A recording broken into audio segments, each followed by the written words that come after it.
Hello and welcome to Superpower Broadcasting. I'm Kevin Castley. Thank you for being here tonight. Tonight we're going to be discussing the threats by the North Korean regime to move into the demilitarized zone. This action, of course, is unacceptable. However, I think the sort of narrative revolving around this, speculating over that this could lead to war, it's probably overblown. Even if North Korea does go through with this, we know that in the past, when they sunk a South Korean vessel and killed around 60 South Korean sailors, that didn't lead to war. And unlike back then, now we, of course, have Moon Jae-in, and he is basically Korean Tulsi Gabbard. I mean, it's really disgusting, his apologetics for the Kim regime, and I don't see him in any way having the political resolve to actually carry this out. So, in terms of responding to North Korean aggression, he's of course been the president now since 2017. North Korea has made a number of belligerent actions with respect to the South, and Moon and his cronies eat it up, and they beg for more, and they essentially say, oh, it's the Americans who are the bad guys. It's the Americans who are responsible for all of the chaos and instability in the peninsula. A lot of the base behind Moon Jae-in is paleocon type traditionalists in South Korea who view the North with rose-eyed glasses. They see the North as somehow more culturally pure and something to be admired rather. There have been studies done in the past that have found that, a big swath, I forget the exact number, but it was as high as around 20% of the South Korean population would help the North if a war broke out, because they see the South as essentially what they see as a cesspool of liberalism, degeneracy, and race mixing. And they look to the North and they see the North as this homogenous society where Koreans marry Koreans and people dress traditionally and whatnot. And they look at the communist regime up there and they see something to emulate. And that's the base that helped get Moon Jae-in elected. It's pathetic. And so there won't be a war from this, but this belligerent action is not going to be met with much resistance on the part of the South and the United States. Because it's not just Moon Jae-in, because Kim Jong-un and his regime, yes, they have their boy Moon in the Blue House, but they also have their boy Donnie, yes sir, Vladimir Trump, in the White House. The man who essentially he said, this is a quote from the American president. He said he's exchanged, quote, beautiful love letters, end quote, with Kim Jong-un, the chairman, the great chairman, or whatever as he called him. Amazing. Even FDR. I've criticized FDR a lot over his cozy relationship with Stalin, going way beyond the necessary partnership that was needed, that Churchill was able to maintain. A cold but workable relationship against a greater evil. FDR was not interested in that. FDR was a socialist. He looked at Stalin with admiration and wrote favorably about him and felt warm in his presence. Donald Trump takes that to another level. Donald Trump is basically like the FDR of our generation. He's going out there praising this guy, communist dictator who's killed, Kim Jong-un himself hasn't killed that many people. Compared to the rest of his family. I mean, he's killed upwards of about 100,000 people. It varies. As far as the confirmed purge counts and whatnot, that we have, a conservative estimate for, it's around 10,000. But his regime, his dynasty, they've killed about 8 million people since 1948. So That's a very deadly family right there. And give him time. Give him time. He can rack up that kill count, no doubt. So, I mean, what are we going to do? What are we going to do? Well, nothing's going to come of this, I don't believe. And now I don't think that the North is going to take that much advantage, mind you. The North could say, well, we got Trump and we got Moon, so let's just invade the South and nothing will happen. But they know that that's a bridge too far, even for Trump, even for Moon. They can't just outright invade the South. So here's what they're going to do. They're going to do power moves now. They're going to mix things up, be belligerent to get attention, but they're not going to push it to the brink of war. They're not going to do it credibly. It's always a bluff, if you will, right now. But that time is waning. There will come a time in the next couple of decades when they do reach a sufficient number of nukes. They're in the process of getting there right now. They got a couple hundred crude nuclear weapons. They need about 1,500, 1,800 or so nukes to really kind of guarantee they can wipe out America, even if America shoots down 50% of their weapons. So they got a lot more work to do. They got to get H-bombs perfected, that kind of stuff. So they're not in a position to do a preemptive war right now. But when they are, and that'll probably happen around the 2030s, they can do this, invade the South, and at that point, even if John Bolton's president, he ain't going to do anything. South is going to be tossed to the wolves, and the 29,000 or however many American troops are there at the time will be essentially forfeited and abandoned to, the clutches of communism. So, that's not going to end very well. That will be the end of America as a superpower, because NATO will fall apart once people realize American defense doesn't mean anything when you can just blackmail and power with nuclear weapons. Now, the alternative is you do get a very hawkish president in at that time, and he calls their bluff and we do a nuclear war. But that's going to be a really deadly nuclear war.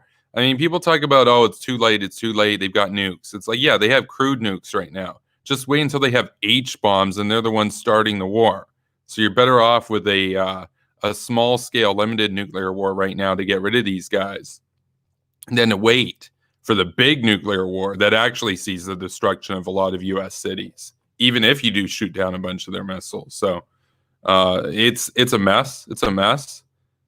This is them right now when they're in a position of relative weakness. Just imagine how belligerent North Korea is going to be once they actually have enough nukes to wipe America out a few times over, no matter even if America is able to shoot down a bunch of their arms. I mean, if you're this belligerent when you're weak, I don't really want to see them when they're strong. John Bolton was right. John Bolton's been warning about these guys for a long time, and we didn't listen to him. We didn't listen to him. This guy right here. Let's see if we can get that. There we go. This guy right there. He's got a book coming out soon. That guy warned us. Basically said, the only solution here is a military one. They are not someone you're going to negotiate with in good faith. They know how this game is played. They know if they give up the nukes, it's games for them. So, gamesies. They understand. They're not gullible. They're not naive. They're not deluded with delusions of grandeur and the cartoonish caricature of evil that they mess up. No, they're smart. They're very smart, and they're very evil, and they're very calculating, and they know exactly what they're doing, and they're buying time right now. But it would not be sufficient to just get nuclear weapons and take 20 years to get them and then be belligerent, because the world would forget about North Korea, and they don't like that. They like being the center of attention. So they have to do these power moves, sink a ship every 10 years or so, fire some artillery rounds. Sure, you might kill a few South Korean civilians here and there, but the South isn't really going to do a war over that. They're not going to do a nuclear war over that. This is just another data point in that process, right? It's all about buying time while saving face and promoting yourself as a strong regime, even though we all know that right now they are a relatively weak regime, at least militarily speaking.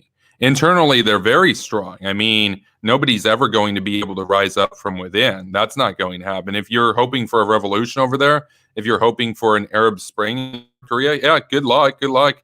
I mean, they call themselves the 10 million year bloodline of Mount Baekdu. The only thing stopping that is intervention. They're going to keep doing what they're doing, and nobody within can challenge them because they get shot up with an anti-aircraft gun if anybody suspects them of conspiring against the leadership. So it's not going to happen. Not going to happen. They are the most totalitarian dictatorship in the history of the world, and they're not ending that anytime soon unless acted upon by an external force. And so this is, like I said, I don't think that this is going to start like some huge war, like people are saying, but I also think that that's the problem. I also think that that's a big problem right there, because it means, oh, people are going to have this sense, oh, conflict was averted. We got lucky. It didn't turn into, a nuclear war or whatever. Yeah, but a nuclear war with them is inevitable. I mean, what do you think is going to happen? They're just going to go on another day, build up more nukes, be more belligerent. I mean, what do you think the end game is? I know what the end game is. You can watch my video. I did a 2-part, hour-long video on North Korea's end game. And I can tell you, their end game is the complete annexation of the South, the complete absorption of the South under their communist rule. How will they do that? You might say, because, of course, America has a defense agreement with them. How could they manage that? They know that if they attack, that it's the end of the world for them. Well, right now, sure, but once you can credibly say to the White House, hey, look, even if you shoot down most of our missiles, we'll still wipe out all your big cities. At that point, yeah, that defense agreement, it's worth less than the paper it's written on. And America will back off, and America will sacrifice 30,000 troops that are supposed to be the hair trigger defense, right, as a deterrent. North Korea will now be the one calling America's bluff. The West should be the ones calling their bluff right now. They're in a position of weakness right now. You can take out the regime, suffer, a few nuclear strikes here and there. It would be a limited nuclear war. At most, a few hundred nuclear warheads, would be detonated. Or we can wait, and then let's watch them get hydrogen bombs, thousands of hydrogen bombs. They don't need thousands. I think by the time they have, 1,500, 1,800, that sort of range of nuclear weapons, as well as the delivery mechanisms and the accuracy more or less honed in, they don't even have to be 100% accurate. They don't have to be as accurate as Americans. They can be as accurate as the Soviet stuff from the 1970s, 1980s. It's good enough. It'll be a credible deterrent. Oh, you missed San Francisco by 600 more feet than the Americans would have. It's like, okay. Yeah, but your payload was like 4.5 megatons. So you're done, bro. That would be their attitude. So I'm not really down for them to get hydrogen bombs. Better to have a small-scale nuclear war with hydrogen, or I should say Hiroshima-sized bombs, than, Castle Bravo type bombs, Ivy Mike type bombs. And you might say, a nuclear bomb's a nuclear bomb. They both cause a lot of damage.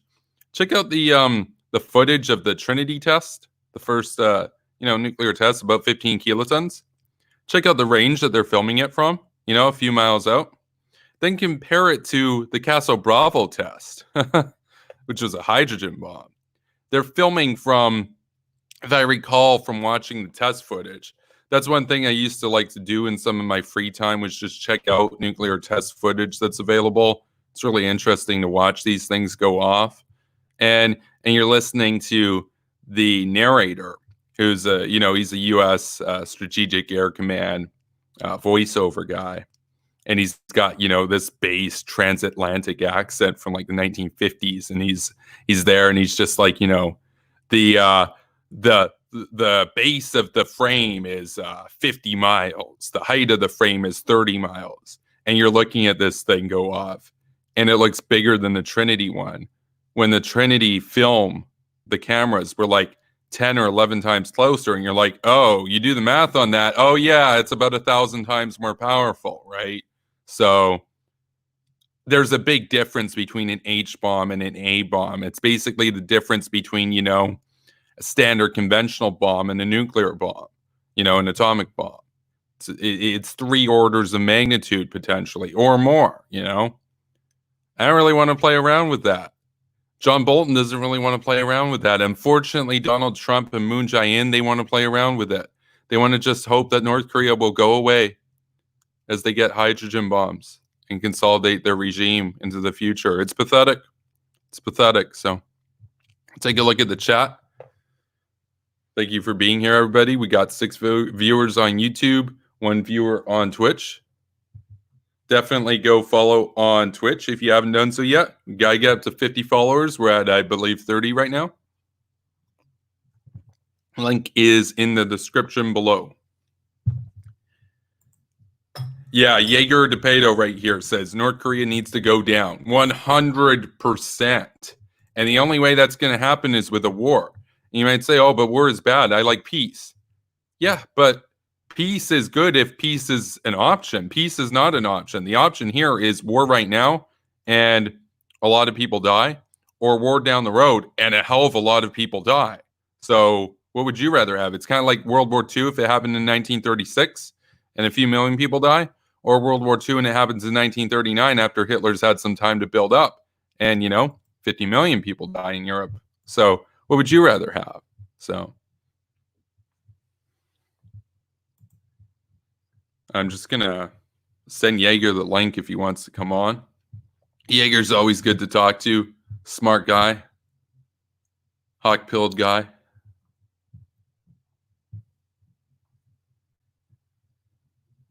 Just got to head over to Twitter here.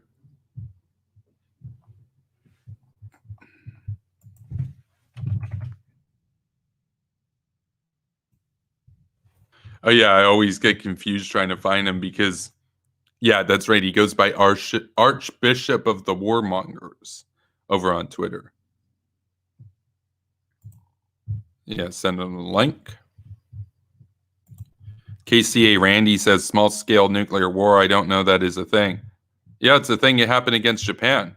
2 nukes were used. That was a nuclear war. So KCA Randy says nuclear weapons are there for the threat. That is why so few countries are nuclear capable. Yeah, but my point is that that threat, that blackmail against America is going to lead to a war. The whole point of them getting the nukes is so that they can be allowed to take North Korea in a 1v1, or South Korea in a 1v1. It's so that, because we all know right now, if the North invaded the South, they'd be up against America and South Korea. But if they can get enough nukes to say to America, hey, fuck off or we'll destroy all your cities multiple times over, they're betting on America fucking off and letting them take South Korea. They're not planning on actually using the nukes. Like, they're not. That's the point. That's the point. You might say, oh, well, that's good. That means that they don't want to use the nukes. One, don't take the gamble that they wouldn't use them preemptively. But 2, understand the implications of what you're saying. You're essentially saying that we should throw 50 million of our fellow Western citizens in South Korea to the wolves, to be purged, to be shot up with anti-aircraft gun, to be starved in gulags, to be chemically tested on in gulag laboratories, to mine for coal 18 hours a day and sleeping 6 hours a day in the mine and never seeing sunlight until their skin falls off. And then they die and then are replaced by more and more labor because the secret police can make up more bogus charges to get more labor so that they can export that coal to China, communist China. That's the fate you want to condemn the South Koreans to? Like, I don't know. I mean, maybe this is like a bunk and junk appeal or whatever. I don't really know my audience's music taste. But like, some of you might enjoy K-pop, South Korean pop music. Yeah. What do you think is going to happen to like your favorite artists over there? What, you think those guys are going to get out? They're on the southern tip of a northern rooted peninsula in which the north is occupied by the enemy. What do you think is going to happen? What? Oh, they're all going to get on a ferry. All 50 million South Koreans are going to get on a ferry or a helicopter and fly to Japan or freedom or whatever. No, it's not going to happen maybe like their president and a few of his associates get out, the rest of the country is going to be condemned to hell. So that's the deal. So we got Jaeger in the studio right now. Thank you for coming on, Jaeger. I'm just going to remove the hot right here so we can see our profile. So what's going on?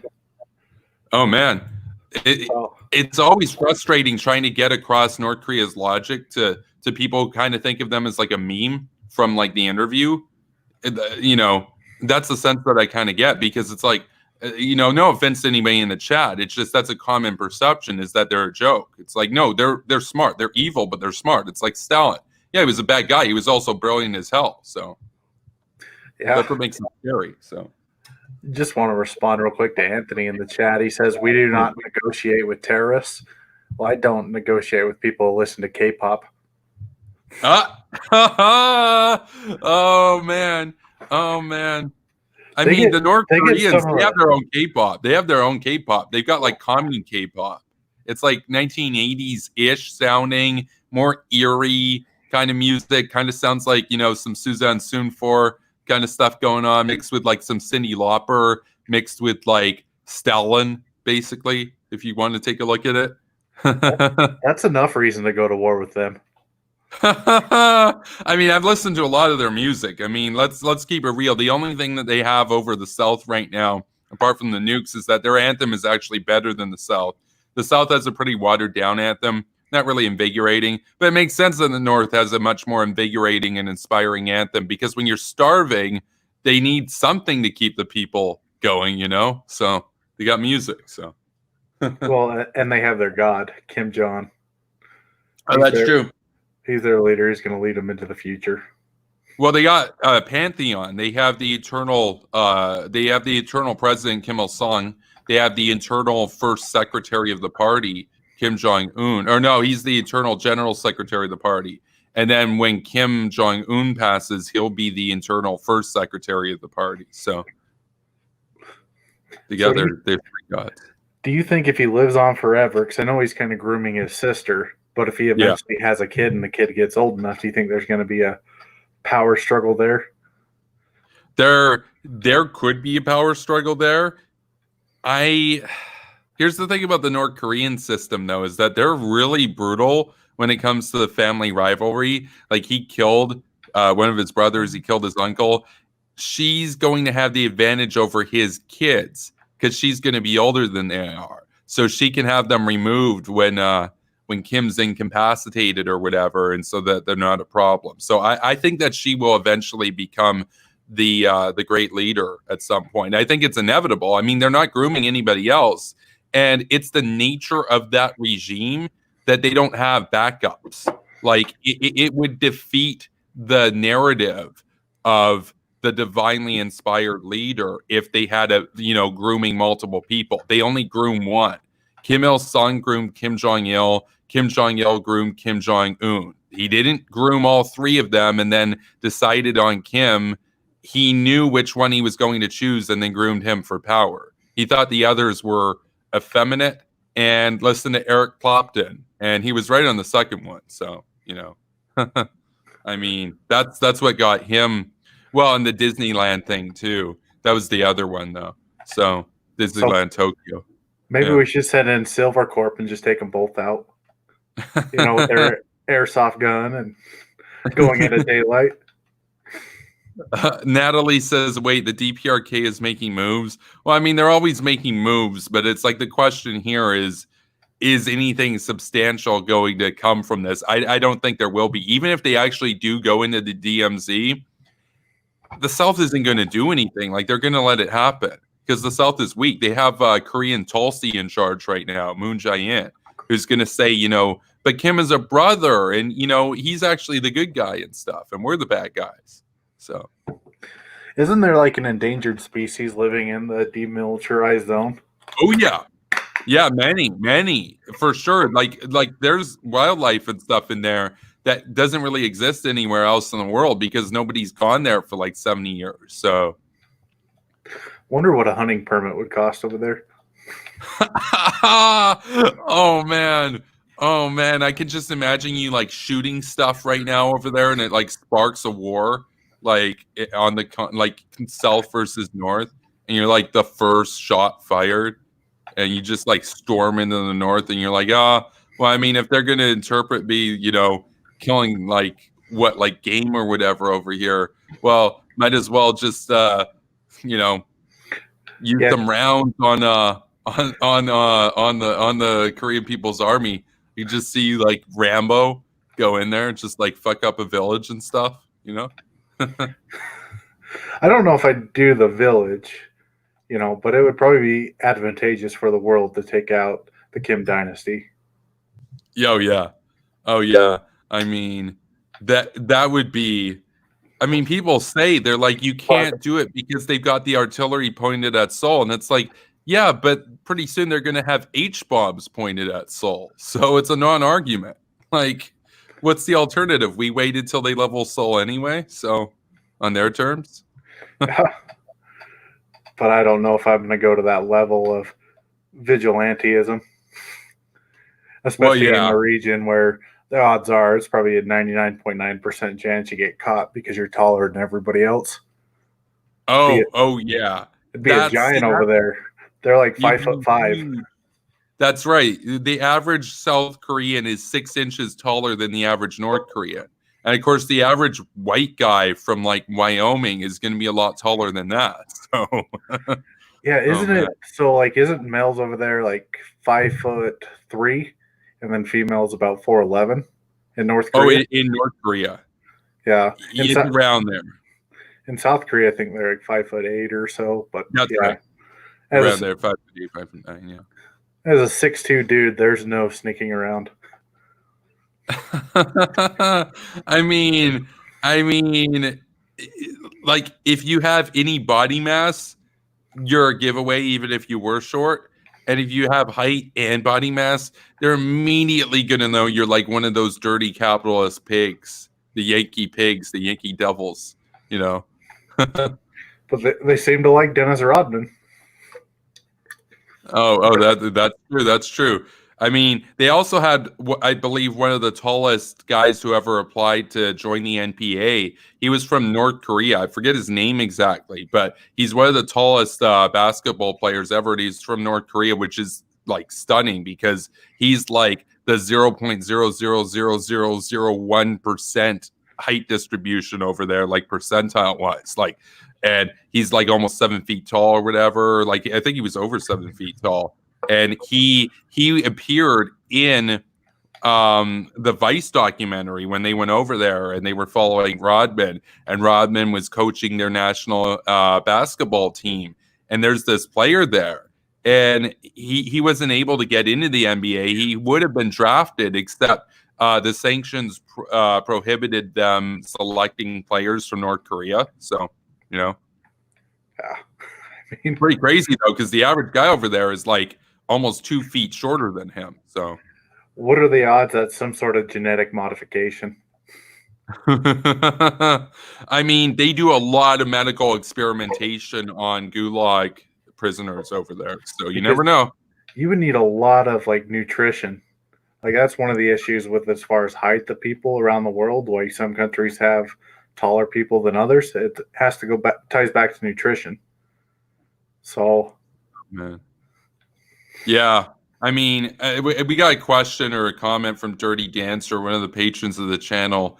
Big up to all the patrons. He says, this guy referring to me hates death grips and loves K-pop. I don't love K-pop. I don't really listen to K-pop at all. I'm like interested in the Korean Peninsula. I'm not really into K-pop or anything, but yeah, I'm not really a fan of death grips. I mean, I got this meme here. I didn't make this meme, but I found this meme pretty fitting because all the sadists seem to love death grips, so it's not a phase mom. So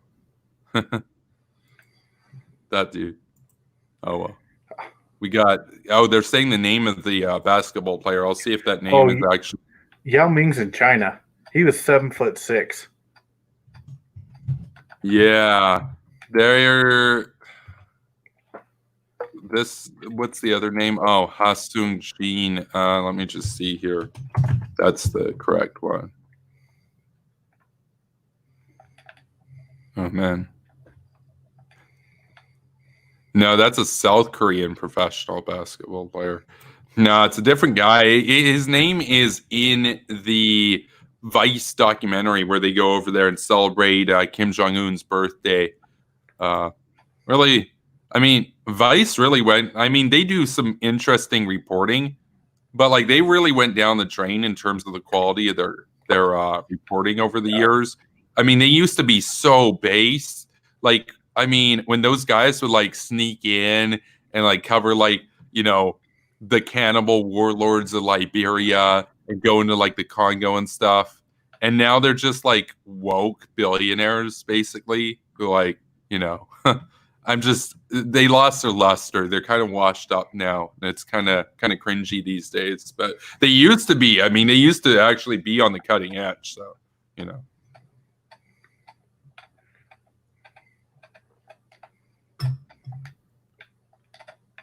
Yeah. Like, I mean, it's kind of like all of media now. They are kind of going, you know, it's because of different funding. And I think some of it has to do with, you know, the role that actually Al Jazeera has to play around the world as well. That's a good point. That's a good point because Young Turks, of course, has received substantial funding from Al Jazeera, which is hilarious because they'll promote this like super woke, super socially liberal agenda in the United States, but then they're getting like, you know, a chunk of their funding from a far right, ultra conservative Islamic monarchy. So, you know. Yeah. Well, they're such hypocrites anyway. But what's crazy about, like, I think Qatar probably views kind of domestic policy the same way the Young Turks view their domestic policy, maybe a little bit more theocratical. But I mean, even the Young Turks, they're just against Christians. They're not really. Yeah. That's the thing. That's the thing that's so dumb is it's like all of their opposition to conservatism, it's only Christian conservatism. It's not Islamic conservatism. They see that as like, I guess, woke and minority pilled or whatever. So, well, it's just like Vosh in that video. As soon as the accuser said that she was Muslim, he had to apologize for him. Yes. That video exposes it so much because if she said, you know, it happened right outside the church we went to, he would have been like, oh man, this is why we need Me Too. But, he goes to a mosque? Oh no, bullshit. BS. That's a right-wing narrative. I love how his clarification, he did a 15-minute video responding to those who were canceling him as a rape apologist. And he basically said, well, no, you don't understand. What she said right there, that's a right-wing narrative that basically brown Muslims rape people. And I'm listening to this, I'm like, yeah, but dude, Last House, you're pushing a left-wing narrative every day. You even admit it. He literally has said on Twitter he does not care about property rights, individual property rights. He doesn't think you have a right to own your own property. This guy is beyond the pale radical. And yet here he is discounting her testimony, her recantation of what happened, and doubting and viewing her with incredulity simply because of the race of the perpetrator. It's amazing, man. It's well, I should say probably more religion, but you know, amazing. So,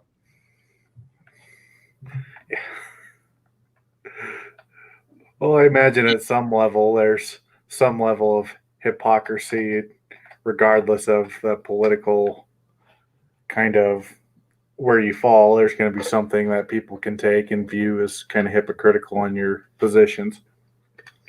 Yeah, I mean, that's the thing. You always want to try to reduce cognitive dissonance as best as you can, but nobody's going to be 100% consistent on everything. Everybody has like their own kind of holdups and blind spots and stuff. But with Vosh, it's so over the top. It's so over the top. It's the point that he's literally not going to listen or sympathize with you just because the right wing would. It's like, that's amazing. It was so obvious the 180 he did too. It just totally exposed this whole thing as it's not real concern. It's not real empathy. It's just, this feeds my political narrative or this doesn't. So it must be fake. It's like it was just amazing, man. Young Turks, Hassan Piker, Anna Kasparian, Jimmy Dore, all these other guys, they would have had that same reaction. It just so happened to be Vosh. It's not even like it's just Vosh himself and we're all going to dunk on Vosh and cancel Vosh. It's like, no, that's the mindset of that entire side. Like once you go past like Joe Biden or, Amy Klobuchar, once you go left of those guys, like you're getting into like some really radical territory really fast. So, well, even for some of them, Bernie's too far to the center. There was that picture on Twitter. I mean, it had one skewed where it put Hillary Clinton as a conservative and Joe Biden as a conservative, and then Bernie Sanders is just beyond moderate. yes, they had Joe Biden like top right, like right where we would probably place somebody like Pinochet, for example, or who's another figure, super authoritarian, right? I was going to say Mussolini, but he was more center authoritarian. I mean, he was a socialist turned fascist and stuff, had some really left-wing stuff. Like Charlemagne, for example, like old king back in the day. Super far right, super authoritarian, super conservative. That's where Joe Biden is. What? I mean, these guys, the only way that you can possibly think that is if like you never studied history. Like the most right-wing person you ever heard of was like Donald Trump. Like what? That's the thing about Donald Trump. He does a lot of things that general like conservatives should be calling for his head about. Oh, like, yeah. Economic protectionism is one. Well, that one's tough because a lot of the paleocons and Nick Fuentes type people, they are basically distributists and protectionists. Like they kind of want Catholic socialism and stuff in America. So it's tough on that because they're super conservative, but they also are really against corporations and stuff. So they basically view corporations as Jews. So, Yeah, that's an extreme kind of position. Talking kind of your basic run-of-the-mill conservative that likes low taxes, hates abortion. Oh man, I've been on Twitter too much. When like it's always the extremes. You're right. Like there are moderate conservatives out there that you're right. They are more or less economically liberal, and they probably wouldn't like that. The one thing that I'll give Trump on that though is that I can see the argument for economic protectionism specifically against communist China. Because they screw us over on trade. Like he's right about that, at least his rhetoric. So, because they don't care. Like they steal intellectual property. He's right about that. They violate World Trade Organization conventions all the time. He's right about that. The problem is he doesn't really do anything about it. It's kind of a surface level economic measures. I would do an outright blockade. I've talked about that before. I'd just be like, we're not trading with you anymore. Like we don't trade with communists. New policy. We don't trade with communists. So yeah, and he's also a poor orator of his position too.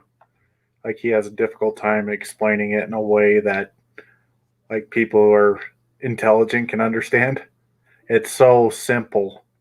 And a lot of times it comes off a lot more racist than what he's trying to say. For sure. That's the thing. I mean, Henry's talked about this before because Henry's pretty conservative on immigration. Myself, I've gotten a lot more conservative on border control over the years. And Henry points out, he's like, he wants, a controlled border, limited immigration. He doesn't want just mass migration coming in. And he was saying, he looks at Trump and he sees Trump as a failure because Trump hasn't really done anything, whereas George W. Bush, he never really talked about it too much, but he was able to get Democrats to vote for his border control measure, whereas Donald Trump can't because he's so over the top about it that everybody just immediately looks at him as like basically Hitler incarnate, and they vote the other way. Whereas with George W. Bush, it was just kind of like it wasn't even a politicized issue. Everybody just kind of agreed. Yeah, you want to be able to curtail illegal, migration into the country, right? So, yeah. But I'm probably I don't know if it's probably more libertarian, I should say, as far as immigration. Like, I think some countries like the Philippines, South Korea should be able to immigrate and travel freely. Oh man, And yeah. See, that's an interesting one. That's an interesting one because some of the open borders people would say it should be all countries, but I can definitely see the argument for Western aligned countries getting a priority. I still go a lot further than that. I want like a point-based system where it privileges citizens first in the economy, and then if we can't fill demand or fill supply rather, there's as demand, then you bring in people to fill specific positions. But I can see an argument for free movement within aligned countries with shared values like the West, the Western order. So, and I would also be in favor of some immigration from Latin America. One of the issues is that like the second deadliest conflict in the last 4 years has been in Mexico, and I kind of feel bad for the people who are there in war torn areas that just yeah, want to better their lives. But I mean, there's a limited amount of resource, limited amount of jobs in the United States, so it's kind of one of those issues that it it, depends on how it's sold. it's a tough one. It's a tough one because if you let in everybody who wants to come from Latin America, there'll be so many tens or potentially 100+ million people that would flood the United States that the United States would no longer be a desirable country to flock to. Because now instead of, having immigrants coming in that or migrants coming in that get the resources that they need to be successful, you just let in so many people that you can't focus on making sure any, group of them is successful, and it just turns into like this ghettoized third world country at that point, and nobody wants that. And then you're not even doing a disservice to the migrants because now the country that they got up and left for is no better than the country that they came from. So Yeah, and there's actually like with the immigration too. There's actually the cartels. That's one of the leading things they deal with is transferring people. Like there's people that'll immigrate from all the way from Africa that'll come up with the cartels, and if they're pretty, some of the girls, if they're pretty, they get sold as in the sex trade. Like it's yeah. a really bad thing. But I don't know as far as countries, do you go to war with the cartel? Do you create even a bigger problem in the short term to mitigate the risk in the longer term? Like Mexico's a tough one. Yeah. No, it is a tough one. And honestly, I haven't done as much research on that as I should. I don't really have a full answer on that one because it's a really tough situation. The cartels that are over there, they control a lot of the police force, they control a lot of the government, and they're economically powerful too. So it's a tough situation. Maybe we should just send all the Mexican immigrants to Canada. Oh man. Yeah, I know Canada is, per capita, there's a lot of immigration that's happened here, and not everybody's been able to integrate well. That's part of the problem with Canada is that Canada has taken in, I mean, Canada does have less immigration, than the United States, but it's not being managed as well as I would have liked to have seen it personally. So, and a lot of people up here agree with me on that. It might not be the politically correct thing to talk about, but a lot of people feel that way. So now, is that just in British Columbia, or is that more of a Toronto or? Well, Toronto in many ways is far more, per capita immigration. BC, it's mostly people from East Asia that come here, but across the board in Canada, Toronto is a very cosmopolitan sort of city, and any of the big cities are kind of like that. It's the sort of thing that you always have to be careful because immigration can be very good, and there are of course studies that are out there that show that especially second generation immigrants perform better than native citizens economically speaking, financially speaking, but you also want to make sure that you're not creating, that ghettoization problem, that you're not letting in so many people that people don't really integrate well. And part of the problem with the Canadian system is that there's this culture, there's this political culture here of multiculturalism, in which, you know, efforts to integrate or assimilate are actually basically frowned upon, and people would kind of think of you as a racist if you suggested it. Whereas in the United States, there's a bigger culture on everybody kind of like coming together and sharing perspectives, but blending into like a common unit. So, Yeah.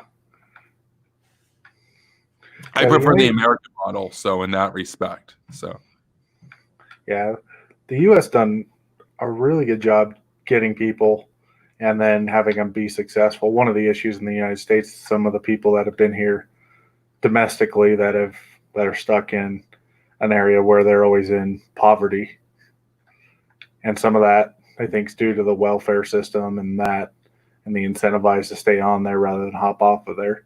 yeah. But I mean, Yeah. what do? Do you take it away?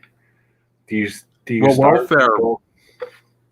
Yeah, welfare's got to go. You got to replace welfare with a negative income tax that doesn't stigmatize or you know, punish people for working, dock their wages for working. Because right now there's a whole class of people in the United States and Canada where they exist so that some cushy bureaucrats can get their paycheck to administrate them. And the lefty parties here, they always appeal to that demographic, those that are on welfare, and promise them, oh, we'll help you.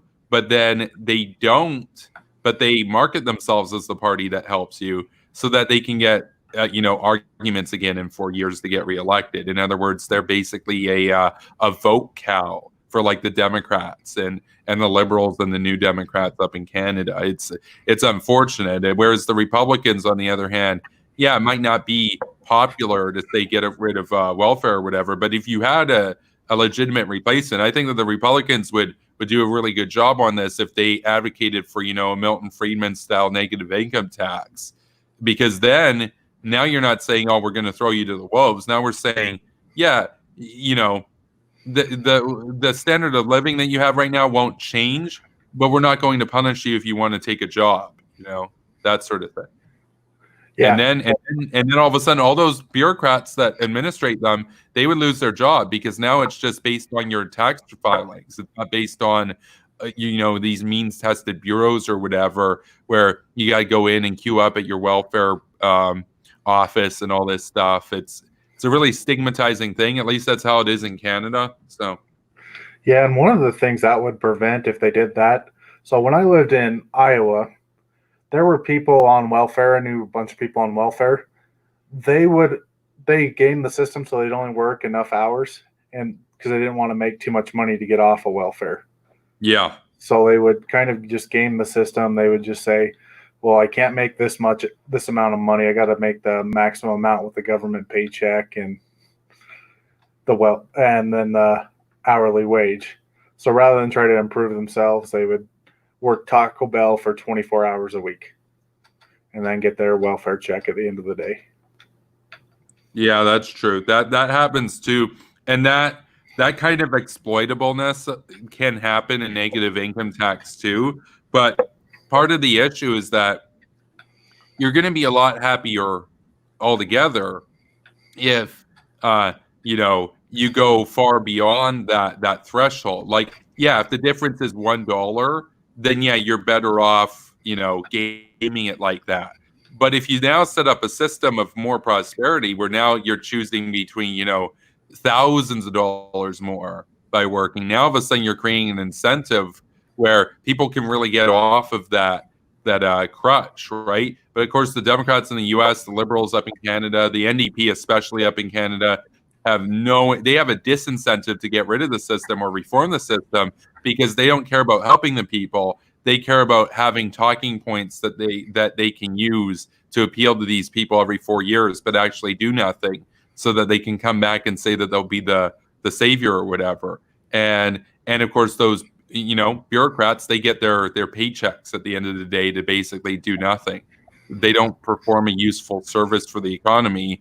They could be done away with, and we'd be better off. So, yeah, that's definitely kind of what we hear around here. If all the politicians that did nothing got out, and that's one of the things that people want, like term limits. Even people on the left, they want term limits. I only heard a few people on the left that oppose term limits. But yeah, term limits, that way they cycle out. That way they have a limited amount of time where they can actually go in and try to accomplish things. But I think now with the media and the current circumstances, as polarizing as Trump is and as polarizing as Obama was, like it's going to be a lame duck session unless you get a majority in the Senate and the House for each president. Just executive order after executive order is how they're going to do things.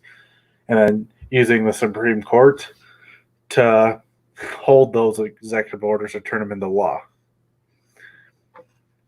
Yeah. Oh, man. Yeah, it's the sort of thing that I think that there's great potential with this setup right now for the Conservative Party in Canada or the Republican Party in the United States to offer a meaningful alternative to welfare to actually win over these people. Because I understand why people would take welfare over a laissez-faire type system that they perceive the Republicans or the Conservatives as offering. But if you did go with the Milton Friedman thing and you did a negative income tax proposal, I think you'd have a lot of people come around to that. I mean, Yang kind of started with the UBI stuff. Of course, he was on the left. But imagine if you had a right-wing figure do UBI or a negative income tax. That would really change the game there. Now, all of a sudden, you've got a real potential to take away these vote cows of the left-wing parties. And that, I mean, we're already on a trajectory, I think, in the United States wherein, depending if they keep going in the super woke direction with like the squad and stuff, like I can see the Republicans, winning for a long time going forward. I think Joe Biden's going to win, but I think he's going to be a one-term president. And then I wouldn't be surprised if it was, Republican after Republican for a long time, because the Democrats are really it's a good thing that Biden prevailed, but I worry that the Jimmy Dores and the Kyles are going to actually hijack the party and just turn it into like basically Hamas apologia, basically Corbyn, but like America, that's my worry. If that happens, I think the Republicans will basically become the natural governing party in the U.S. So, yeah. And there's a good possibility because, like, a bunch of the voters that they want and a bunch of the voters that Republicans got during Trump are those swing voters. And they're not far left progressive. They're somebody in the middle of the aisle, probably a little bit socially left and a little bit socially conservative. But they're people who can vote either way. Not people like, well, I'm going to not vote for Biden, so I'm going to vote for Green. It's like, well, if I don't vote for Biden, then I'm going to vote for Trump. If I don't vote for Trump, I'm going to vote for Biden. It's not they're going to go libertarian or they're going to go green.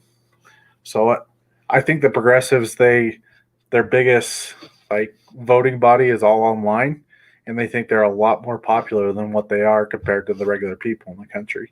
Absolutely. 6% Cenk. The irony, of course, 6% Cenk said that 70% of America was progressive. But if 70% of America is progressive, why is he 6% Cenk? He spent $1 million. Shouldn't he be 70% Cenk? Shouldn't he have won that seat in California? Yeah, he should have. I mean, he spent the same amount of money, basically, as Christy Smith. So he got 6%. I mean, it's hilarious because 6%.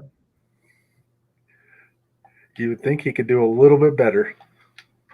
The thing that's the funniest part of it is, it sounds hilarious when I say that he spent the same amount of money as Christy Smith, when like Christy Smith got like over 30% of the vote. That's funny, right? Because they both spend around just over $1 million. No, here's the funniest part. That's nowhere near the funniest part. Here's the funniest part. The dude who placed next after 6% Cenk spent $500. Cenk spent 2,000 times as much money and got slightly higher percentage than the next runner-up after him. Amazing. Like, dude, I mean, at least on a per dollar basis, he blows money worse than Donald Trump. I mean, Donald Trump has, bankrupted a casino, bankrupted a steak business, all this stuff, Trump steaks, the world's greatest steaks. They're the greatest steaks. Trust me, it's my favorite food. That guy, even he doesn't blow money that stupidly. $1 million, but of course it wasn't Jake's money. It was his progressive fans' money. So, yeah, and I mean, the Young Turks may be going down that battle of bankruptcy as well, as much fundraising as they do, and their fundraising has been progressively going down too. Watching some of their videos. Yes, I'm on their mailing list just so that I could see what they're up to. And they send me emails all the time basically saying, we're falling behind our quota. Send money basically. We're 200,000 down from our goal for May or whatever. And it's like, okay, but like this is an arbitrary number. And you guys have 2% views per subscriber. Like no wonder they're down. Like most of their money at this point I say most of it has to come from big donors, but that's wrong. They do have a small but loyal base of largely, poor people that really do listen to them, and they send them like a significant chunk of their income each year.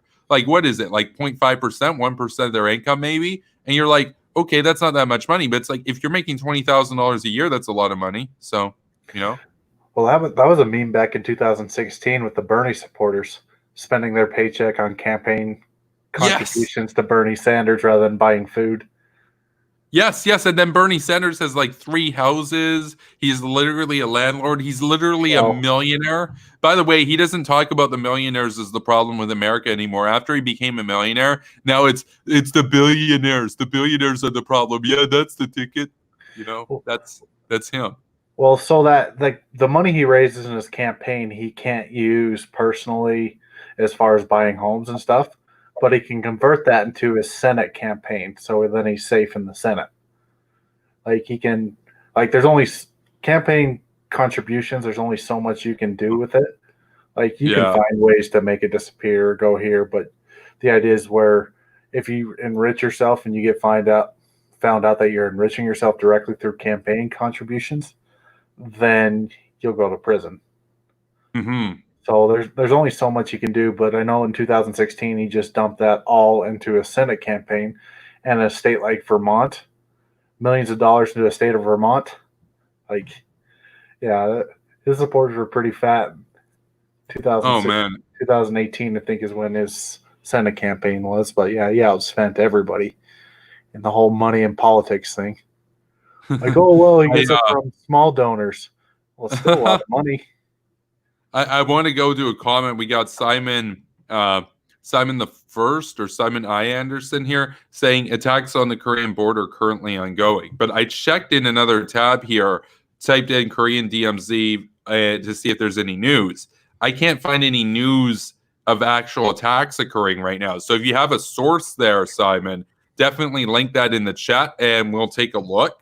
However, I know that a lot of what I'm seeing right now is like speculative, and there doesn't seem to be anything saying that, there's an attack underway. However, the most recent stuff I'm finding here is from like a few hours ago. So I'm going to, let's see. It's basically them just saying that they're ready to send it, but let's try sorting. I'll try looking just by the past hour right now.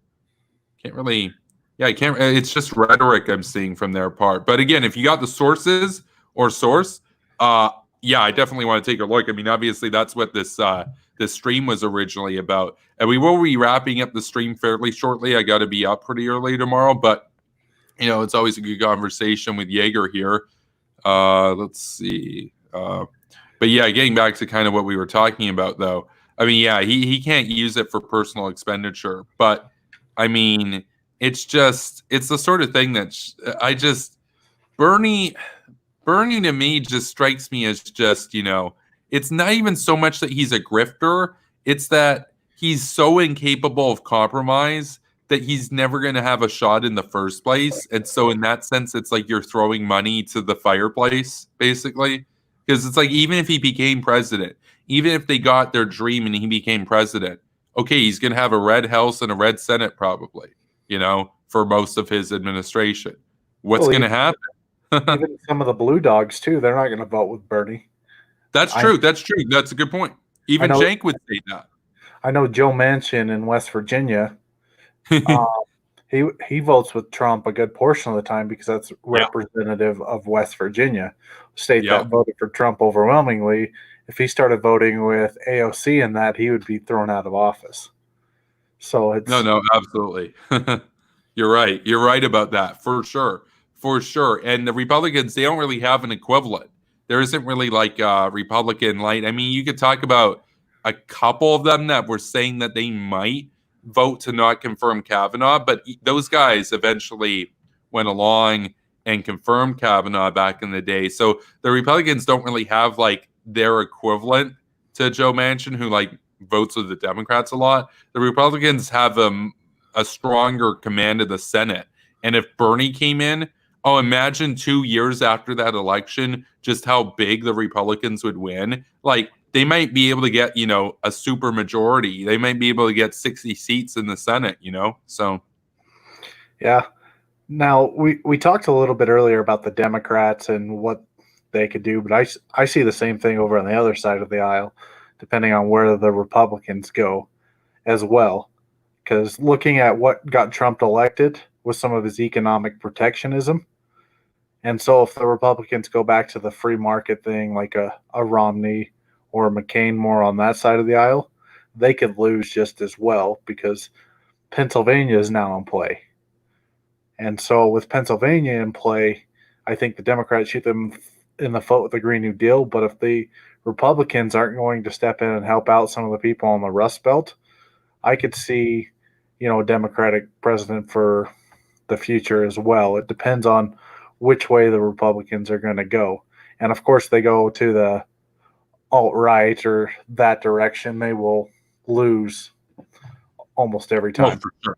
For sure. I'm more optimistic about the Republicans than I am the Democrats. I think that the so-called establishment or whatever is going to take back the reins of Republican power. We'll have neocons in the Republicans again, and they will move the levers of the media. Like Fox News overnight will now all of a sudden be hawkish, and Tucker will be fired. And a lot of their voters will immediately overnight transition from being, anti-war and stuff to being pro-Israel again and pro-Bush and stuff again, and owning the libs by being pro-war. Whereas with the Democrats are always going to be divided. But my worry is that the progressives will win over at some point, and at that point they'll basically become a dead party. And so I think that the moderate Democrats have a much harder uphill battle in the long run than the moderate Republicans do. That's just my view of it. I think that the Trump thing is short-lived. Now, if I'm wrong about that, then yeah, you're absolutely right that in another alternative world, then the Democrats can become the natural governing party. That's true. It really kind of depends on what we think the future trajectory of these parties is. So, Yeah. And one of the interesting things now, getting back to this Kim thing, this is probably going to be, because Biden's probably going to be elected, but probably going to be his most opportune time before getting all those nukes to get yeah. South Korea. You have a president that's favorable to him in an election year where he's saying, oh, I'm getting soldiers home, I'm getting out of war, doing all this rhetoric. And you have the Republican Party and the Democratic Party kind of in this anti-war thing. Like, if there was a time before in the near future when you get more weapons to do it, the time is now. Trump does not want to start a conflict on the Korean Peninsula in an election year. No, I know you're right. I know that Kim won't do it though, because he knows he needs the credible threat of being able to destroy all the big American cities multiple times over before he's going to take that risk. Because what happens if a Soleimani thing happens where he thinks that Trump's going to be weak, but then Trump wants to all of a sudden sound tough for once, and then Trump nukes the hell of his regime? He's not going to take that risk. I think you're right that this would be a great opportunity. I've said that before too. Like, you've got Korean Tulsi in the Blue House, and you've got American Tulsi, second Tulsi, because of course America has the original Tulsi. Yikes! In the White House, it's a great time. Like, if they had the nukes, if they were ready to go right now, and you had this political gift for them, oh man, they would invade the South so fast and make your head spin, like Trump would say, right? We call it a very strong move, very bold move by his comrade, you know? Yeah. You know what's funny about the Soleimani thing? I don't know if Trump knew who Soleimani was. There's like, oh, there's this bad guy traveling there. Should we take him out? And Trump's like, yeah, take him out.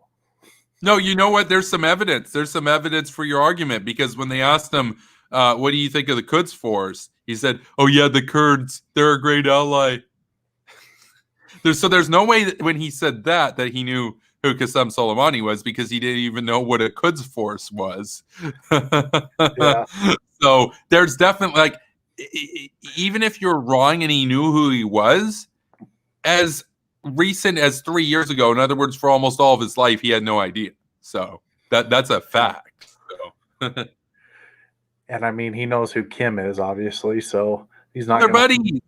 They're buddies. Buddy. When he speaks, his people listen. You know, he's a tough guy. He's a killer, as Trump would say. Literally. Yep, he's envious. Everybody used to talk about Carl Icahn like that. He was like, oh yeah, man, he's a killer. He's a killer. And now he's talking about like his buddies and stuff. It's like, oh yeah, they're killers. It's like, yeah, like he is a killer. I'm not sure personally if he referred to Kim Jong-un as a killer, but he did say when his people speak, or when he speaks, his people listen, basically implying it was based. So I'm like, dude, that's a literal communist. Like, you got your boy Charlie Kirk right now running Turning Point USA, trying to turn like young kids away from communism, but he's showing for Trump, and Trump is enamored and in love and writing beautiful love letters to like arguably the second most powerful communist in the world after Xi Jinping. So yeah, I think he's just writing those love letters because he's at some level on the bottom of his heart, he's jealous of Kim's bowl cut. Oh man, Kim doesn't have to wear a wig. He doesn't have to wear a wig, and he's got so much gel he can go out in the wind and it won't fall off. Oh man, that's hilarious. We do need to wrap this up though, but thanks for coming on, and we will continue to keep it up to date with the events unfolding in the Korean Peninsula right now. We of course have our Twitter groups and stuff where we talk about contemporary news and everything and current events. And I'll be back here tomorrow night around the same time, roughly, depending on my schedule and everything. And of course, Jaeger, you're welcome back on. And with that, so thanks for coming on. I'll let you go to your closing remarks, though, if you got anything to close out. Yeah, just to get back on the North Korea train, like, it's kind of a dangerous proposition right now, and it's the giant circle of incompetence. So you have the incompetence by the South, incompetence by the American administration, and of course, incompetence by North Korea itself, which, in all fairness, has never really been competent. So I would probably be giving up too much credit there. But I mean, if they ever become super competent and build up that arsenal, we're just going to gift wrap them the South and get out of there. Yeah. Unless there is a president like George Bush that says, I don't care how much it's going to cost. I'm going to go in there. We're going to protect the South Korea. Because my worry is, so, you could say, well, not South Korea. Well, what if they want Japan next? Japan doesn't have a military either. So Yeah. South Korea, Japan, well, what if he wants the Philippines next? And all of a sudden, once we actually do go to war, if we find a way that we can protect our West Coast from his nuclear things, we're going to be island hopping like we were in World War II, which was a deadly, messy battle, and it all could have been prevented if now we go in and we eliminate the threat. So man, that's it. That's right there. That is the hawk pill. That is the hawk pill. The hawk pill is understanding, because what's the pigeon pill? The pigeon pill, the cringe pill, the blue pill is you think that there's a choice between war and peace, and war is bad and people die and peace is good, and you sing like happy songs with each other, so you choose peace. The hawk pill is the base pill. The reality pill is understanding that no, there's no choice between war and peace. The only choice is between war now and it hurts, or war later and it really fucking hurts, right? That's the hawk pill. So Man, that right there, that is the pill. That is the pill. Like this is John Bolton's here, pilledness right now happening on this stream. Oh man, that's it. That's it. So, You're up. that's it. So well, at least I'll be back here tomorrow night. Thank you for watching, everybody. I like, what am I going to do? What am I going to say to close out? That was everything right there. That was hundreds of milligrams of the hot pill condensed in like 20 seconds, 30 seconds right there. Like that is a potent pill right there, what Jaeger just said. Yeah, because that once you wake up and realize it's not about war versus peace, that it's war now and X people die, or war later and 100X people die, then all of a sudden we don't look like greedy, bloodthirsty warmongers. We look like people trying to minimize casualties. So, and that's the pill. And that's a tough pill to swallow. But, I mean, what could I say to close out this stream right now? Jaeger just basically, that's the mic moment right there. That's where you drop the mic. So we're done. Definitely go and like this video, subscribe to this channel. Follow me over on Twitch. Link is in the description below. And if you want to contribute financially to the ongoing, work of this channel and myself, you can go to patreon.com/superpower broadcasting. And, even $1 a month helps. We're trying to get up to $100 a month right now so that we can get daily pre-recorded videos rolling out in addition to daily streams. And so $61 a month right now, $39 more to go. So somebody in the chat just real quick just said North Korea just blew up a building in South Korea. Oh man, see, I have trouble believing that that's true. I'm going to type in one more time before we close out the stream, just to make sure that that's true. If you have a source, of course, to Billy Stahl right now, if you got a source to back that up, post that in the comments right now, and I will take a look.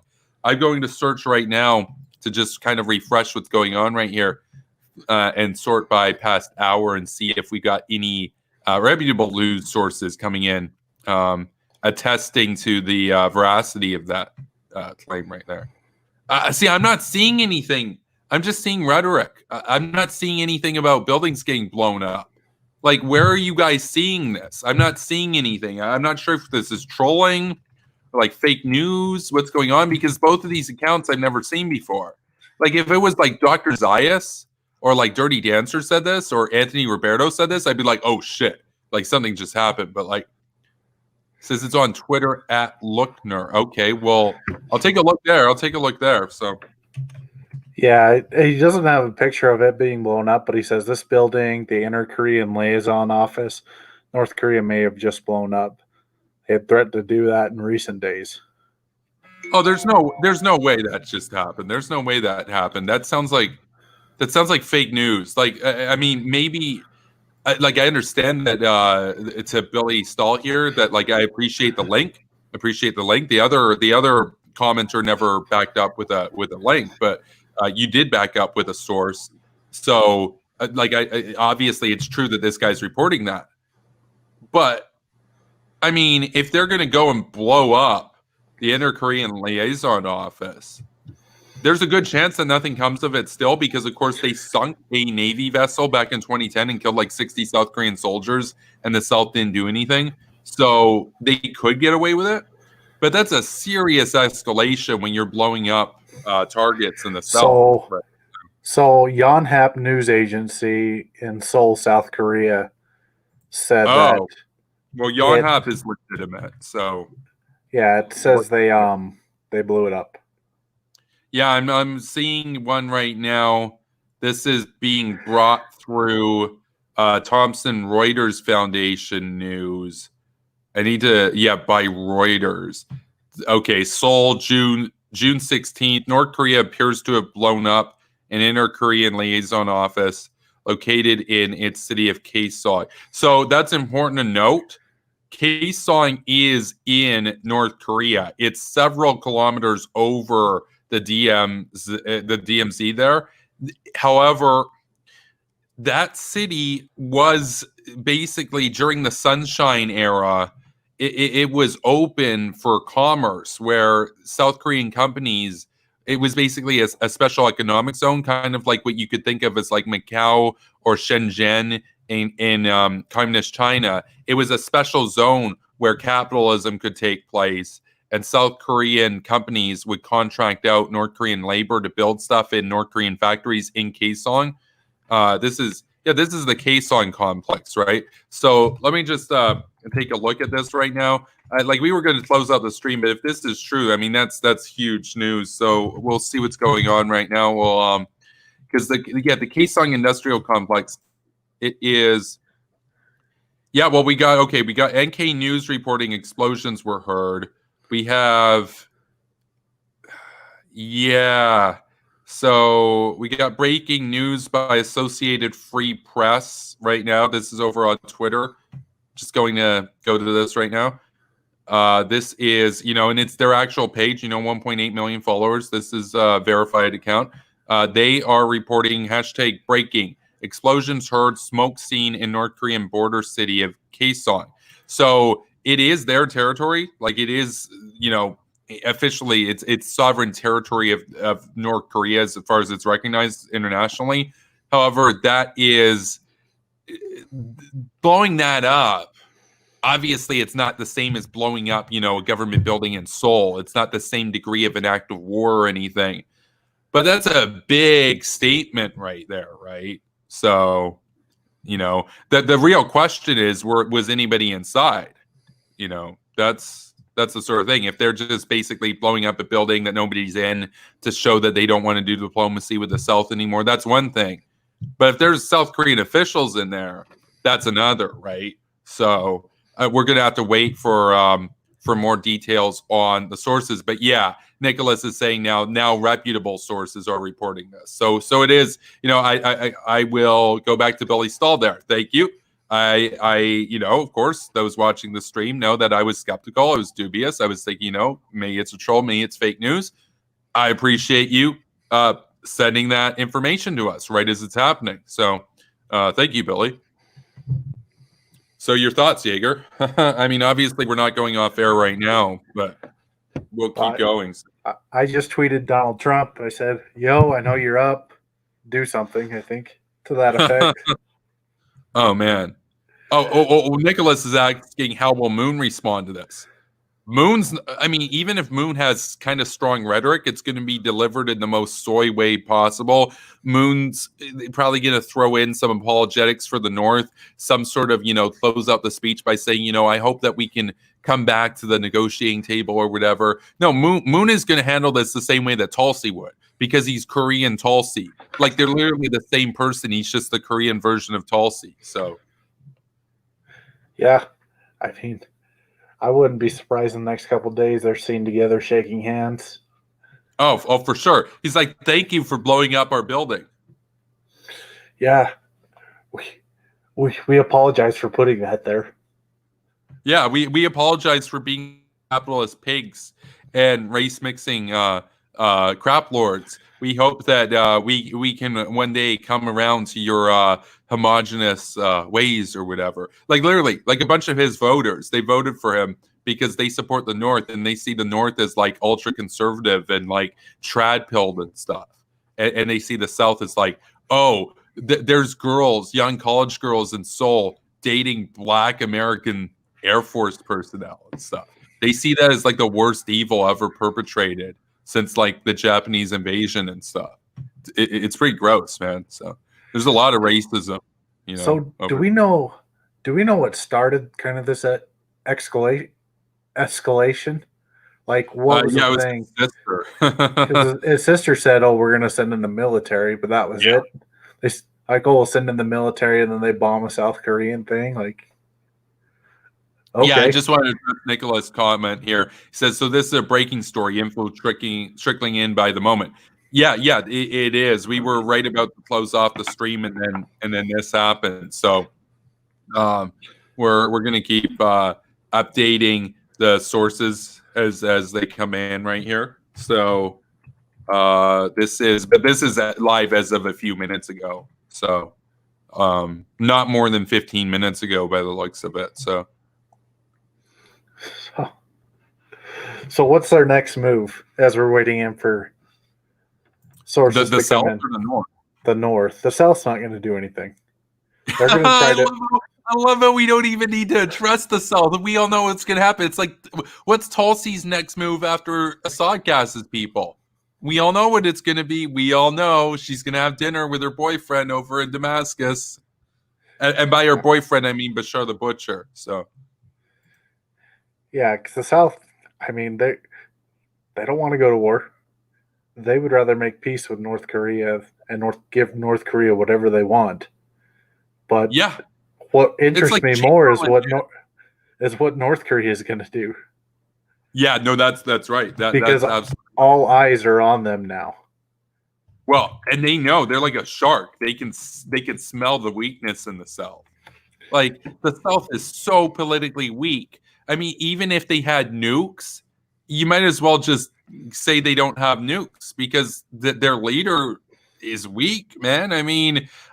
See, this is what weakness gets you. I mean, we should have learned from Neville Chamberlain that if you give a dictator an inch, he'll take a mile, and if you give him a further inch, he'll take 1,000 miles. North Korea or South Korea has given North Korea so many inches; they've given them a mile's worth of inches. So you can imagine how many miles, thousands of miles, gigamiles, the North has taken over the decades. It's embarrassing, man. It's just embarrassing. Yeah, so we got BBC News reporting this as well as Bloomberg, Korea Times Express. I'm going to go to BBC right now because it's the most recent source. The others are from like 6 and 7 minutes ago. This one's from within the last minute. So this is from BBC News World right here. It says, North Korea blows up joint liaison office with South. It says this breaking news story is being updated and more details will be published shortly. Please refresh the page for the fullest version. All that we have is a template up right now. There's no actual information, and it was posted as of 4 minutes ago. That it looks like everybody's just kind of like reporting on stuff. There's no new information coming in. This is there's more detailed information from NK News here. This one actually has quite a bit of information. Okay, here we go. Before we go to Jaeger, I'm going to go back. I'm just going to go through this one right here. This is from NK News. This is, from very recently. North Korean authorities on Tuesday demolished an inter-Korean liaison office in the border city of Kaesong. South Korea's Ministry of Unification confirmed in a statement. Yeah, so it was a symbolic move. It looks like it was a demolition. They said the demolition took place at 14 hours, 49 minutes. I guess that's local time there. The confirmation follows reports by local newspaper Yungyang Libo earlier that an explosion had been heard in the vicinity of Kaesong, which is less than 5 kilometers from the south. Further details are expected to emerge in the coming hours. The news comes amidst heightened inter-Korean tensions in the past week, prompted in part by North Korean anger at the South's failure to stop activists sending anti-regime leaflets into the North. North Korean military earlier today announced it would soon advance troops into previously demilitarized areas. That announcement followed comments by top official Kim Yo-jong, that's Kim Jong-un's sister, on Saturday, warning that the inter-Korean liaison office at Kaesong would be quote-unquote collapsed. A growing domestic propaganda campaign has been accompanied by these warnings. Ruling party Daily, the Rodong Sinmun, on Monday carried a number of statements purported by enraged citizens keen to mete out revenge against Southern quote-unquote enemies. So that's from their paper Rodong Sinmun of Pyongyang. Newspaper also quoted local miners as saying they were ready to help blow up the inter-Korean liaison office, which was opened in 2018. See, again, it was opened in 2018. So, this is a moon thing. The reason that exists is because Korean Tulsi is in the Blue House right now in South Korea. And, oh, look at that. It turns out you tried to appease them, and they slap you in the face. South Korea's government spent a total of $8.6 million on the refurbishment of the joint facility, originally intended to facilitate dialogue between the two Koreas. No South Koreans are currently at work at the office, which was temporarily closed in January amidst fears around the spread of the COVID-19 virus. So, yeah, it looks like this was just a symbolic move. Nobody's been hurt or injured or killed in this. So that's good news. However, I mean, oh man, Moon looks like such a joke, man. I mean, we all knew he was a joke, but they're just spitting in his face. You know, what are you going to do about it? And of course, we know he's not going to do anything. He's not going to do. He's going to beg them for more. It's going to be like, oh well, we can build another building if you want to blow that up too. Like it's Tulsi tier cringe, man. Anyway, so I'll let you speak now, but that's the extent of that article there. So yeah, I was just going to address Billy's comment in the chat when he asked, "Is South Korea a member of the United Nations?" It doesn't matter if they are or not, because the United Nations is not going to do anything about it. Yes, that's so true, because North Korea and South Korea both joined the UN at the same time. I believe it was in 1998. And what has the UN done? Well, they've let North Korea write articles about human rights condemning Israel. So that's what they've done. And really, the UN's purpose is not military. It's just to get countries to talk to one another, to provide a safe space where they can talk. Now, South Korea is not a member of NATO, but their primary protections by the United States. And when you have an isolationist in office, well, you have no protection. Yeah, so, I'll be back in a moment. I just got to go and get some more water. So I wonder what the response is going to be with South Korea, because at some point, them and Japan are going to have to build up their military, because the United States right now, the right wing is pretty isolationist, and so is the left wing. So at some point, you're going to have to say, well, whether we cannot rely on America solely for our protection anymore, we're going to have to build up some sort of military force, not to necessarily invade, but to protect our own country, to protect our economy. So, but with our current leader, he's also an isolationist. So I think this may be the beginning. Well, technically the Korean War is still going. Yeah. But the second stage of the Korean War after 40 years or 60 years. Yeah. No, it's the sort of thing that I still think that nothing substantial is going to come out of this. I think that these are just power moves by the North so that they can save face and look tough while they're taking this super long 30-year, 40-year, play to try to get, enough nukes to blackmail America credibly. I don't think they're going to go for the kill right now. I think that they know that it's too risky, that Trump might, become a tough guy or something.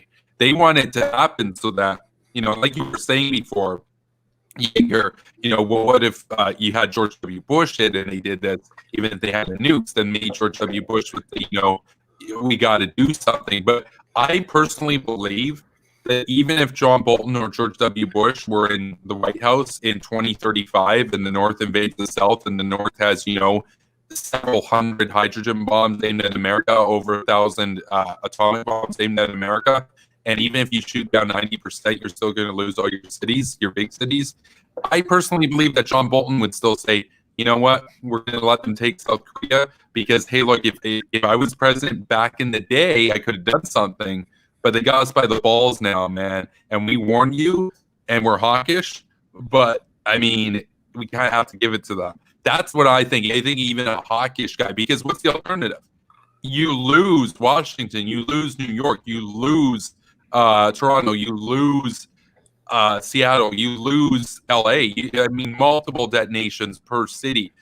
Your country is over. Are you going to lose 100 million American lives to save 30,000 American lives in South Korea? No, you're going to throw them to the wolves and say, hey, look, the North can have them. The North can take the South. And you might say, well, that would be a brutal war in the South too. And it's like, well, it'll be a short war in the South, because the second they find out that America isn't going to help them, they'll surrender. So there would be a very fast war, and immediately overnight, Russia's going to go into Europe.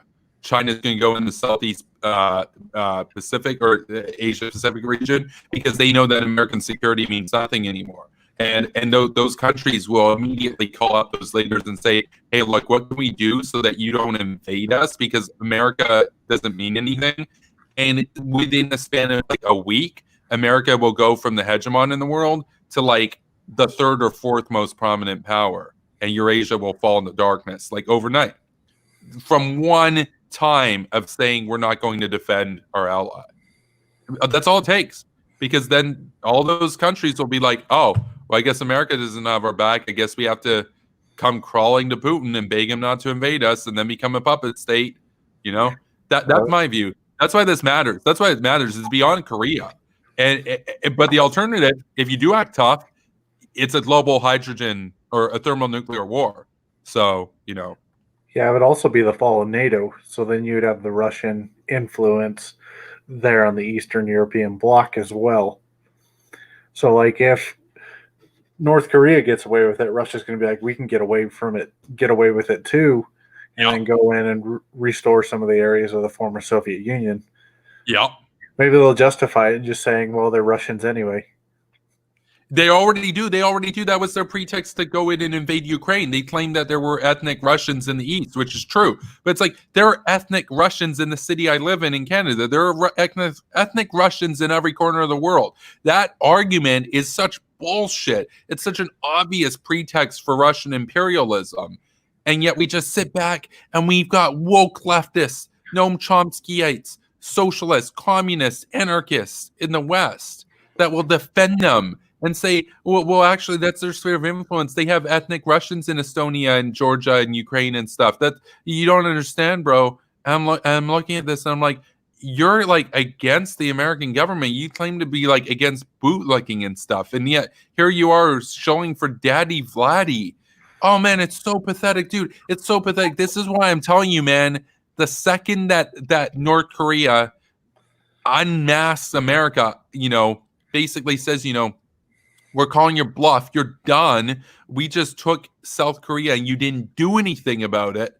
That is the unraveling of the liberal order. That's the moment the West, the coffin, you know, the final nail has been drilled into the coffin. Because how are you going to win when you go from being the hegemon in the world to being one isolated country on North America? Because now all of a sudden all of Europe is dominated by Russian influence, Chinese influence. Like the communists and the fascists will be able to regain Eurasia within the span of a week, because they don't have to invade the UK. They don't have to invade France. They don't have to invade Spain. They don't have to invade Indonesia. They don't have to invade the Philippines. All that's going to take is for those leaders of those countries to watch what just happened to South Korea and say, oh, fuck. I guess we have to beg Putin now not to invade us. And they will agree to onerous terms. And over the span of the next few years, they will increasingly become politically subjugated by Moscow. And Moscow will take Eurasia without even having to invade anybody, because they'll know that America doesn't mean anything. The American defense doesn't mean jack shit. And that's what's going to happen. And the only alternative at that point, is you do say, oh, we're going to defend South Korea. And now you've got hundreds of hydrogen bombs heading for American cities, hundreds of hydrogen bombs heading for North Korean cities from the United States. North Korea would be irradiated beyond belief. North America, the biggest city left standing would probably be, you know, perhaps Denver. Who knows? Denver would probably get nuked too. They've got a really big airport there. I mean, you're talking like the biggest city in America left with like maybe 1 million people at that point. You're talking like a third of the population dead within the span of a day. You're talking like, I mean, this is the sort of thing that of course assumes that the Chinese and the Russians don't get involved. It's also possible that we have a global thermonuclear war involving Russia and China at that point. Now, America would still win. That's the thing. America would win that. But let's keep it real. At least 1 billion people are going to die if all the major nuclear powers are nuking each other now. But America would win that, as opposed to taking it, letting it happen, and the West being annihilated, and the Enlightenment fading for perhaps another 10,000 years. And then that raises some interesting ethical and moral questions, because now you think, do we take the bullet And do we do the nuclear war now and preserve our way of life into the future? Or do we bow down and let them take over again for another 10,000 years or whatever, and then have an Enlightenment revolution later on, maybe? But now they got all this tech that like the French monarchs never had. It would be really hard to do another French revolution if the dictators take over the world again for another 1,000 years, because they'll have big tech that like, you know, the monarchs never really had back in the day when, you know, the Americans rose up against the British and stuff. And so if it's me, like, let's keep it real. Everybody knows my stance on this. If I'm in the White House, I'm more hawkish than Bolton. I would do it. I would be like, oh, you think you can call our bluff? You think that we're just going to take a few hundred hydrogen bombs? No, we'll send 1,000 hydrogen bombs over at you. And then all of a sudden Kim's like, oh, fuck. But, you know, but he doesn't think that America would do that. I would, if I was in charge, I would nuke the hell out of North Korea. So if they started that war, even if they've got the ability to destroy all your cities. So, but I don't let anybody mess, you know, I wouldn't let them get away with it. I would not see the Enlightenment die because I want to repeat Neville Chamberlainism. I wouldn't do it. You know, I wish that it doesn't come to that. I wish we could just get smart and settle for a limited nuclear war right now, you know? Yeah. Well, I mean, if we could identify where their stations are at and strike them first, you know, we can have some naval vessels in the Korean Sea, and if we can identify where they're at and then get past their defenses and strike first and then invade, that would probably be the better option to minimize what they can do. Now, one thing that may prevent North Korea from invading, COVID in Beijing just hit this situation. I just read a news article. It's severe. So COVID's back on the rise. So that's true. That may put a damper in North Korea's plans, because if they catch COVID and they go through North Korea, they may lose 50% of their population due to adverse health effects or pre-existing conditions, poverty. Yeah. They all have tapeworms and stuff in their bodies, right? They would be a ripe source for a huge plague to sweep through there. The thing is, I'm telling you, people say I'm crazy. People think that I'm like an absurd warmonger. They say, oh, you're more hawkish than Bolton. Nobody's ever going to take you seriously. And it's like, yeah, but when North Korea does take the South in the 2030s, I'm going to come on here on YouTube and say, you know, I hate to say it, I wish it could have been different, but I was right, motherfuckers. Deal with it. So, and John Bolton will make the same statement, and nobody will be able to do anything. But I mean, we warn you. We told you that's your alternative. Learn from Chamberlain. I'm sure if Chamberlain could go back, he would have said, you know, I'll take the bullet. We'll do the war in 1937 or whatever. We won't wait until they invade Poland. We'll draw the line at the Sudetenland. We'll draw the line, you know. No, but he cucked out at Munich, man. He cucked out at Munich, and we're cucking out right now everywhere. So, you know what's interesting about that Chamberlain situation? If he would have stood up to Hitler in that moment, the German army was ready to arrest Hitler at that moment because he was going too far. Oh so man, I did not know that. So if he could have stood up to Hitler in that situation, it would have ended the war. But instead, he signed the letter of peace, and then history is history. Oh man, but war bad. Isn't peace good? Isn't peace good? Don't you want peace? I mean, sure, it only lasts a couple years, and then you have 50 million people who die. But war sounds bad, man. It feels bad, man. Well, I mean, even, you know, kind of just tying it back to Russia a little bit, you know, them going into Georgia, them going into Ukraine as well, saying, oh, they're just taking back whatever land is theirs. Like, well, I've heard that one before. It was a long time ago, and the Germans were doing it. Hey, man, it's their land, man. There's like Aryans and stuff in Austria and Czech and stuff. And I mean, you know, are the Poles even humans anyway, right? I mean, you know, that's what Hitler said. So, I mean, literally, the Russians are doing that right now. What are they calling the Ukrainians? They're calling them subhumans. They're calling them gay. Like, ooh, you got them. Like, what an insult. You know, they call them gay. So, which is funny because Russia's an atheist state, so they shouldn't care. Oh no, they're deeply conservative, man. You're right. You're right. Like only about 3% of the country's even like Christian. They like only about 3% ever attend church. Like the other like 97% are either Muslim and are religious, or they just wear like a cross like in the middle of their cleavage that they like post pics on Instagram and say like, oh yeah, I'm Russian, and you ask them about the cross, and it's like, well, they're Russian. Like to them, they see the cross, the Orthodox cross, as a symbol of their ethnicity. They're not religious, but they hate the gays. They're like, oh, they're the enemies of God and stuff. It's like, okay, but it's like they just have memes. Like they're culturally Orthodox Christian, but they're not faith wise. Like they're not practicing. I mean, even Putin's an atheist. Like, there's no way Putin isn't an atheist. Like, there's no way he's not an atheist. He's a KGB guy, he trained through the Soviet Union, very cunning, calculating guy. There's no way he genuinely like believes that the like when they do the ceremonies and stuff in the Orthodox Church, and they get the Mercedes and they get the priest to bless the nuclear missiles and stuff. Like, there's no way he believes that works. Like, there's no way that he thinks that like Jesus is actually like, oh yeah, that's a swaggy Mercedes, bro. I love your nuclear missiles. There's no way he believes that. Like,